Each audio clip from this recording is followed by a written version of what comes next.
Sejam todos bem-vindos ao nosso Evangelho no Lar da Casa Virtual Luz Espírita. Com auxílio e proteção dos benfeitores da Colônia Espiritual Maria de Nazaré, o nosso grupo, em nome de toda a Cavilha, agradece por nos receber em seus lares. A nossa equipe está composta pelos nossos irmãos Ney com a prece inicial, Elisete com a leitura do capítulo de hoje do livro Caminho, Verdade e Vida, por Marcos e por mim, Cris, com as reflexões do mesmo. Vamos emanar boas energias para levar luz e conforto aos lares materiais e espirituais, bem como toda a espiritualidade protetora presente, onde quer que se encontre, na harmonização dos lares e fluidificação das águas. Lembrando que deve ser um recipiente exclusivo para cada pessoa ou animal, pois os remédios espirituais são colocados de acordo com a necessidade de cada um. Solicitamos o nosso irmão Ney para conduzir a prece inicial.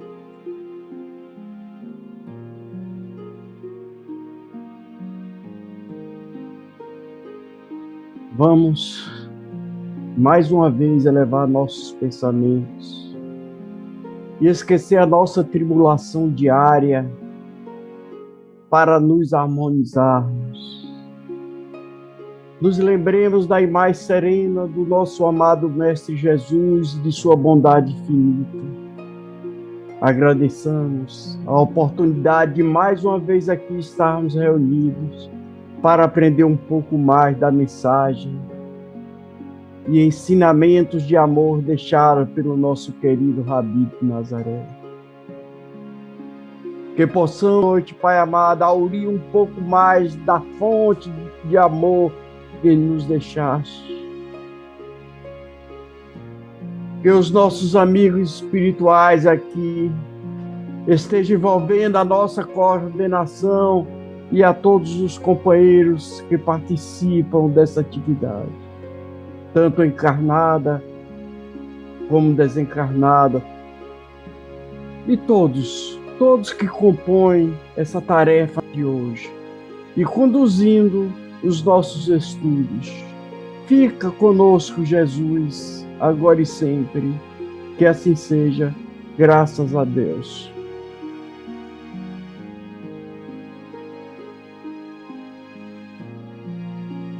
A leitura do capítulo 145 do livro Caminho, Verdade e Vida. Doutrinações. Mas não vos alegreis, porque, se vos sujeitem os espíritos, alegrai-vos antes, por estarem os vossos nomes escritos nos céus. Jesus, Lucas, capítulo 10, versículo 20. Frequentemente encontramos novos discípulos do Evangelho exultando de contentamento porque os espíritos perturbados lhes sujeitam. Narram com alegria os resultados de sessões empolgantes nas quais doutrinaram com êxito entidades muitas vezes ignorantes e perversas. Perdem-se muitos no emaranhado desses deslumbramentos e tocam a multiplicar os chamados trabalhos práticos, secciosos por orientar em contatos mais diretos os amigos inconscientes ou infelizes dos planos imediatos à esfera carnal. Recomendou Jesus o remédio adequado a situações semelhantes, em que os aprendizes, quase sempre interessados em ensinar os outros, esquecem, pouco a pouco, de aprender em proveito próprio. Que os doutrinadores sinceros se rejubilem, não por submeterem criaturas desencarnadas, em desespero, convictos de que, em tais circunstâncias, o bem é ministrado, não propriamente por eles, em sua afeição humana, mas por emissários de Jesus, caridosos e sólidos, que os utilizam à maneira de canais para a misericórdia divina.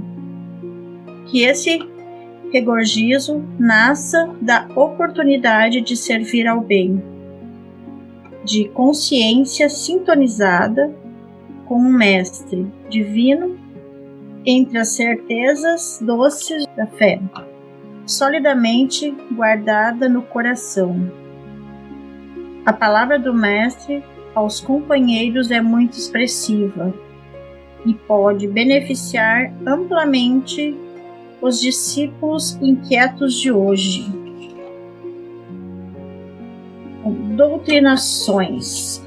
A doutrina é uma técnica usada para conduzir a luz aos espíritos desencarnados, inclusive as obsessões, através do esclarecimento.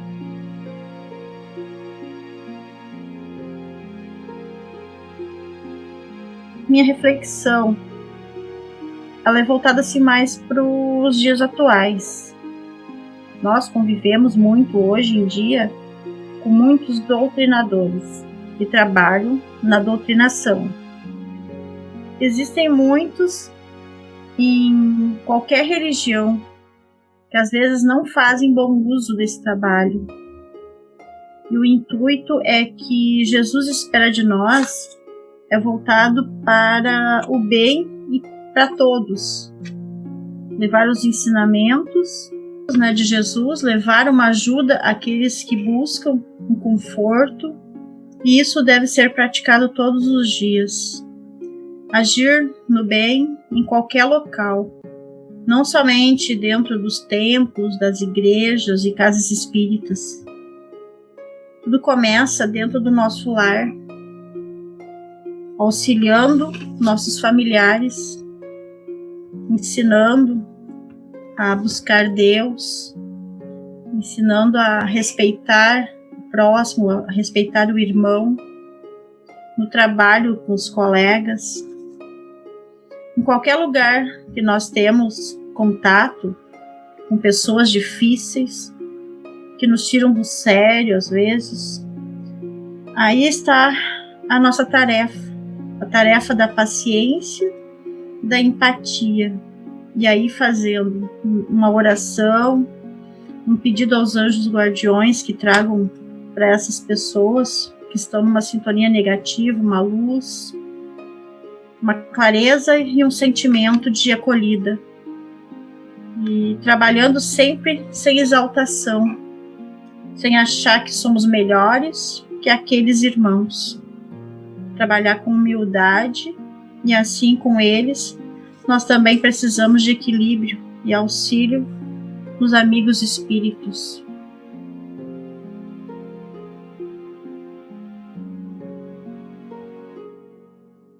Dando prosseguimento à nossa reflexão, doutrinação.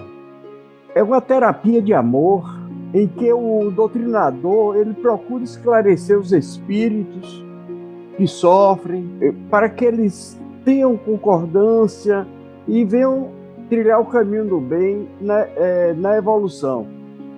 Os espíritos perturbados, como diz no texto, são seres que estiveram aqui conosco há pouco tempo ou há muito tempo.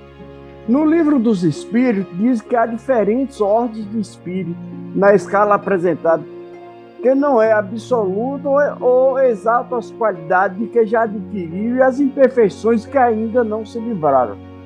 Então, nós doutrinadores precisamos estar cientes disso, porque os espíritos que desencarnaram às vezes não sabem, pois isso acaba influenciando seus entes queridos, amigos mais próximos. É preciso também termos cuidado como doutrinador com os espíritos mistificadores, embusteiros, que nada mais faz do que perturbar o que estão encarnados. Em muitos casos, a afinidade é bastante intensa no trabalho da doutrinação. E também o trabalho da doutrinação não se resume também às poucas horas que o doutrinador conversa com os espíritos incorporados aos médiuns. mas prolonga-se por muito tempo.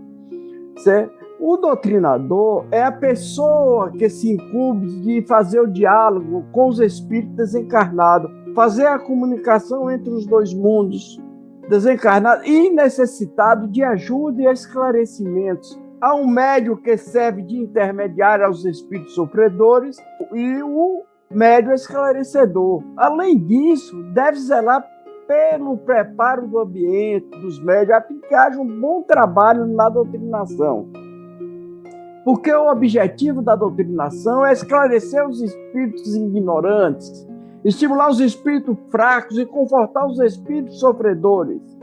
Há que se ter em mente que os espíritos não se tornam santos simplesmente porque deixaram a vestimenta física. Eles continuam agindo da mesma forma, só que sem um corpo físico. O esclarecedor cabe dialogar com esses espíritos de uma forma respeitosa, no sentido de abrir a mente para o futuro que o aguarda. Temos que ter o conhecimento doutrinário do Evangelho. Uma das principais características do doutrinador espírita é ter uma sólida formação doutrinária, familiaridade com o Evangelho de Jesus e autoridade moral. Porque você não pode estar dialogando com uma pessoa, dando exemplo, e que você não segue, que você não pratica. E necessita, assim, dessa maneira, debruçar sobre as obras básicas e complementares. Para tanto, não se deve medir esforço de estar sempre se aperfeiçoando, porque, no fundo, é uma condição moral. Quando o doutrinador se deparar com espíritos sofredores, deve procurar convencer de que os sintomas apresentados são reflexos do corpo físico. Em alguns casos, também é útil revelar a sua real condição, mesmo que entre em contradição consigo mesmo. O importante é despertá-lo para a nova vida espiritual. Pois bem, existem os espíritos maldosos, os espíritos recalcitrantes. Então, por isso é que nós temos que estar sempre preparados para que possamos fazer uma doutrinação com exemplos. Nós temos que saber também escutar.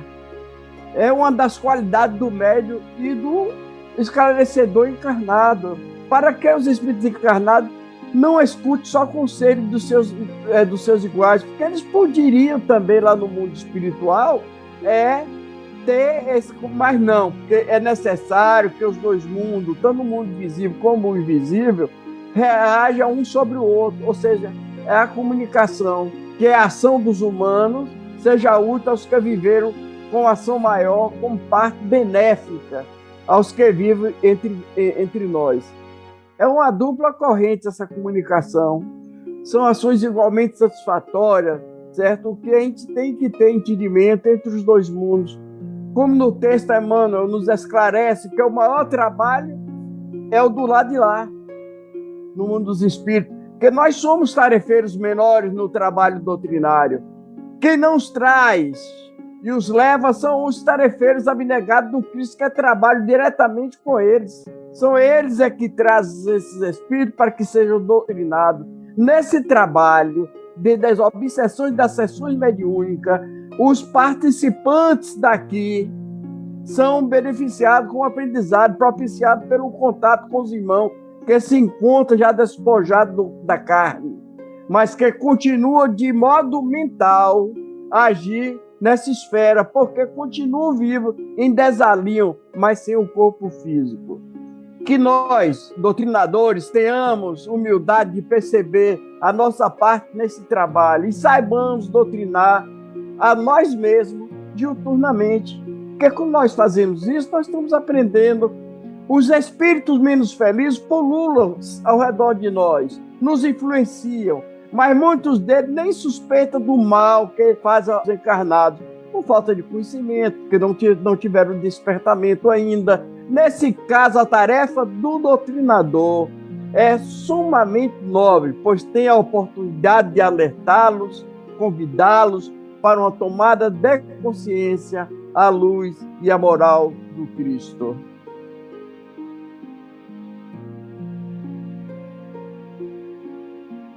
Essas explanações que o Ney fez, a meu ver, extremamente completa do entendimento da mensagem, eu queria apenas acrescentar, e brevemente acrescentar, dado a qualidade da explicação que ele deu, aquilo que me chama a atenção. Ou seja, o doutrinar é uma ação onde a gente vai estar orientando ou percebendo situações não vistas e que envolvem um quadro espiritual, e que aqui tanto Jesus quanto Emmanuel nos coloca o grande desafio, e que sempre é assim, da humildade.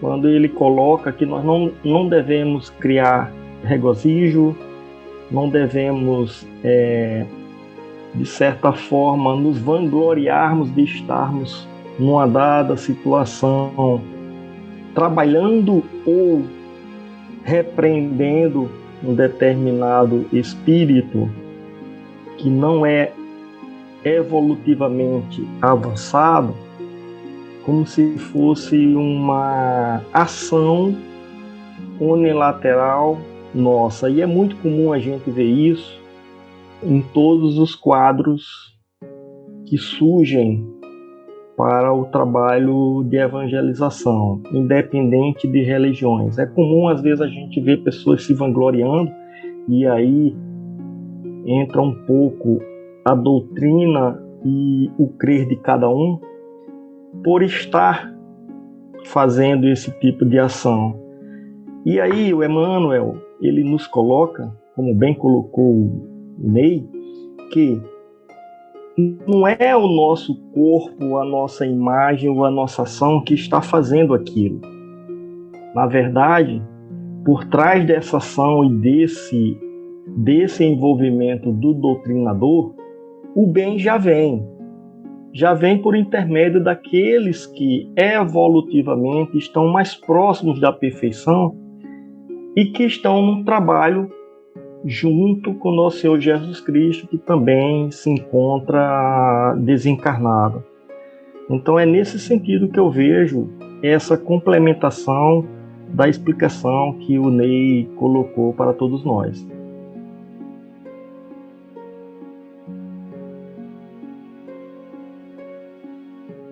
Emmanuel, no texto, diz, em questão dos aprendizes, quando sempre interessados em ensinar os outros, esquecem pouco a pouco de aprender em proveito próprio. Ou seja, sempre vamos ser aprendizes na seara do Cristo. Como Marcos bem destacou sobre a humildade, precisamos dessa humildade tanto para reconhecer que a espiritualidade trabalha através de nós. E não somente numa reunião mediúnica, mas também no nosso dia a dia, referente ao nosso comportamento, como bem explanou a Elisete. Nos esquecemos de olhar para nós mesmos, orientamos em relação da prática do Evangelho, todo o conhecimento que adquirimos, de como deve ser a conduta, né, do próximo. Mas precisamos lembrar do nosso autoconhecimento e conhecer as nossas próprias imperfeições, nossas próprias necessidades. Conhece a verdade e a verdade você libertará. Está em João 8,32. Né? Então, quantos de nós somos esses discípulos inquietos que Emmanuel cita aqui no texto? Passamos adiante a palavra do Mestre, mas em diversas situações sempre achamos que vai servir para alguém, menos para nós mesmos. Dando um exemplo do nosso cotidiano, quando recebemos uma mensagem através da mídia ou de alguma outra forma, sempre repassamos para alguém pensando em tal pessoa que vai servir para ela, quando na verdade serve para nós mesmos. Então Emmanuel chama também a atenção para essa reflexão. Então vamos refletir, nós estamos aproveitando a oportunidade de recebermos, né, todo esse conhecimento do Evangelho para a nossa própria necessidade espiritual?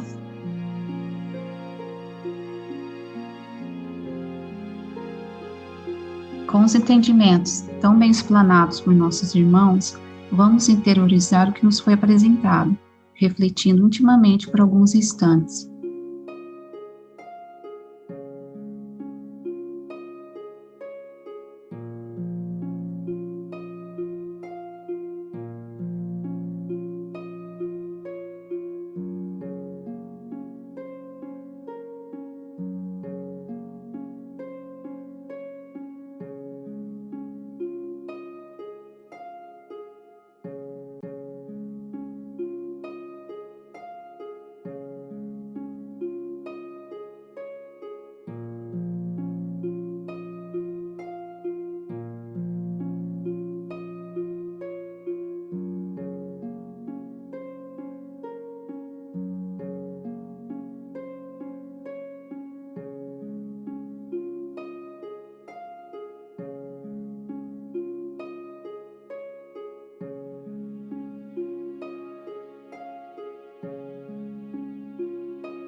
Elevemos os nossos pensamentos a Deus e, com o auxílio dos Espíritos de Luz da Colônia Espiritual Maria de Nazaré, pedimos paz, harmonia para todos que estão conectados neste momento de amor, bem como a emissão de boas energias aos nossos familiares, irmãos encarnados e aqueles que se encontram no plano espiritual.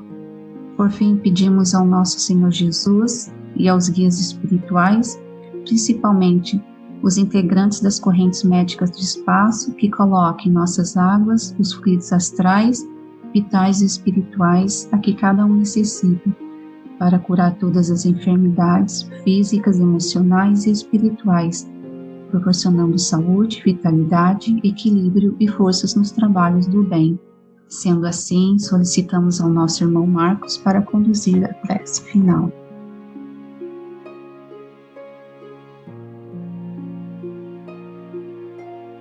Pai misericordioso, agradecemos mais esta oportunidade de nos reunirmos para elevar o Evangelho de Jesus por lares.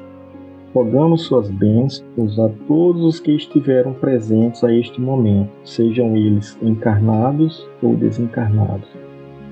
Esperamos que a todos que esta mensagem chegar, toda luz e toda paz e todo amor resplandeça em cada espírito.